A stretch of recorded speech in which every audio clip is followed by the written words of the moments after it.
Breaking news చూస్తున్నాం. భారతదేశాన్ని ఇంగ్లీష్లో ఇండియా అని పిలుస్తున్నాం. అయితే ఇప్పుడు ఇండియా పేరును భారత్గా మార్చనున్నారా అనే సందేహాలు రేకెత్తుతున్నాయి.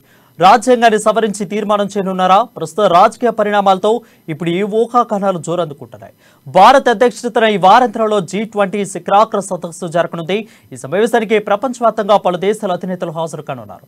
ఈ నేపథ్యంలోనే వారికి రాష్ట్రపతి ద్రౌపది ముర్ము సెప్టెంబర్ 9వ తేదీన ప్రత్యేక విందు ఏర్పాటు చేశారు. ఇందుకోసం రాష్ట్రపతి భవన్ నుంచి ఇప్పటికే అతిథులను ఆహ్వానం అందింది.